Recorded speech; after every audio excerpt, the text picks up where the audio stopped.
Hello friends, welcome to my CS kitchen. আজ আমি চলে এসেছি আপনাদের কাছে একটা দুর্দান্ত রেসিপি নিয়ে, রেস্টুরেন্ট স্টাইল গোবি চিলি।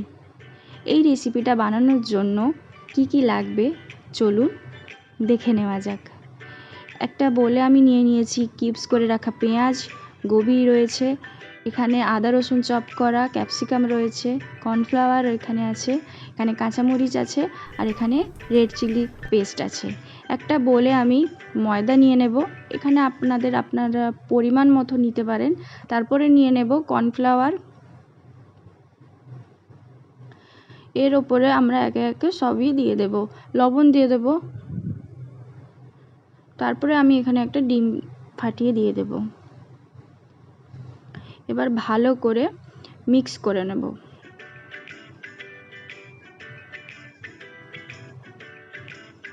একটু জল লাগবে, একটু আপনারা পরিমাণ মতো জল দেবেন, যেন ব্যাটারটা বেশি পাতলাও না হয় বেশি মোটাও না হয়। দেখুন ব্যাটারটা এইভাবে বানিয়ে নিতে হবে।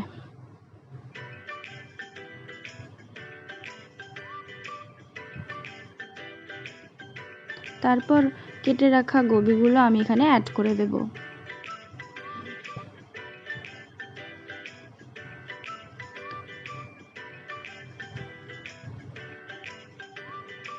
এবার ভালো করে মিশিয়ে নেব।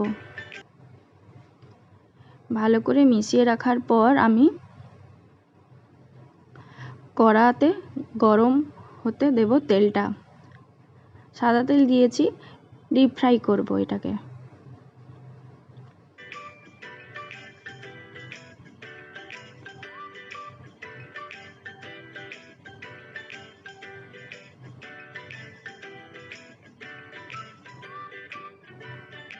গোবিগুলোকে এপিট ওপিট করে ভালো করে ফ্রাই করে নিতে হবে।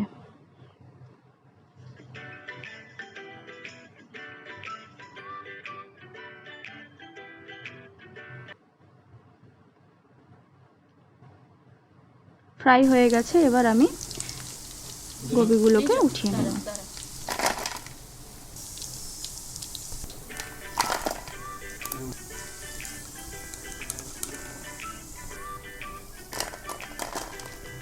তো অন্য একটা কড়াইতে আমি দিয়ে দেব সাদা তেল।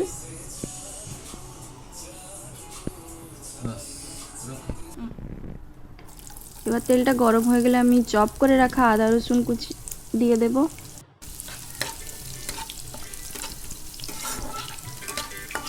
দিয়ে ভালো করে আমি আদা রসুনটা একটু ভেজে নেব।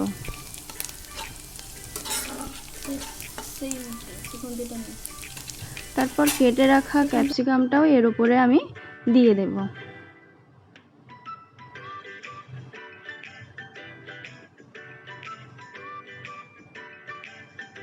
দিয়ে হালকা করে আমি নাড়াচাড়া করব। তারপর পেঁয়াজটাও আমি দিয়ে দেব, কিউবস করে রাখা পেঁয়াজটা।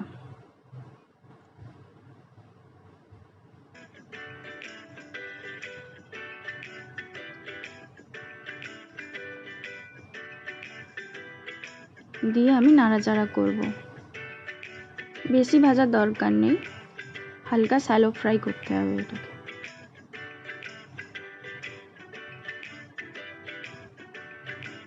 তারপর আমি এখানে অ্যাড করব রেড চিলি পেস্টটা। আপনাদের এখানে যেরকম ঝাল খাবেন সেরকম এখানে ইউজ করতে পারেন। তারপরে আমি একে একে সস দিয়ে দেব, গ্রিন চিলি সস, তারপরে আমি এখানে দিয়ে দেব টমেটো সস, তারপরে আমি এখানে অ্যাড করব ভিনিগার, আর তারপর আমি এখানে দিয়ে দেব সয়া সস। দিয়ে ভালো করে আমি নাড়াচাড়া করে নেব, সব সসগুলোকে মিক্স করে দেব। তারপরে আমি এখানে লবণ দিয়ে দিলাম, আমার লবণের একটু দরকার ছিল, লবণ দিয়ে দিলাম। তারপরে আমি কুচনো মরিচটা আমি দিয়ে দেব এখানে। আপনারা এটা স্কিপ করতে পারেন, ঝাল অনুযায়ী আপনারা দিতে পারেন। তারপর নাড়াচাড়া করে আমি একটা বোলেতে কর্নফ্লাওয়ার দিয়ে জলে গুলিয়ে নেব। এটা গ্রেভির গাঢ়ত্বর জন্য দেয়া হয়, আপনারা নিজেদের ইচ্ছা মতো এটা দিতে পারেন, নাও দিতে পারেন। এটা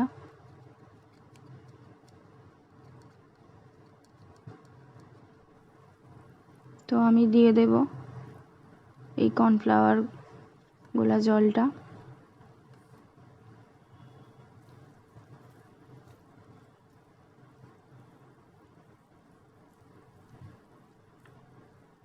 তারপর ভালো করে নাড়িয়ে চাড়িয়ে এবার ডিপ ফ্রাই করে রাখা গোবিগুলো আমি এখানে একে একে দিয়ে দেব।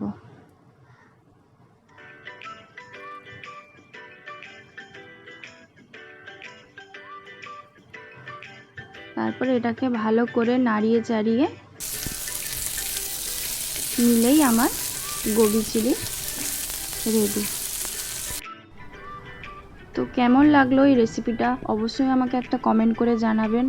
আর আমার চ্যানেলটাকে সাবস্ক্রাইব করতে ভুলবেন না, পাশে থাকা বেল আইকনটা অবশ্যই প্রেস করে দেবেন যাতে করে আমি নতুন নতুন ভিডিও ছাড়লেই আপনারা দেখতে পারেন।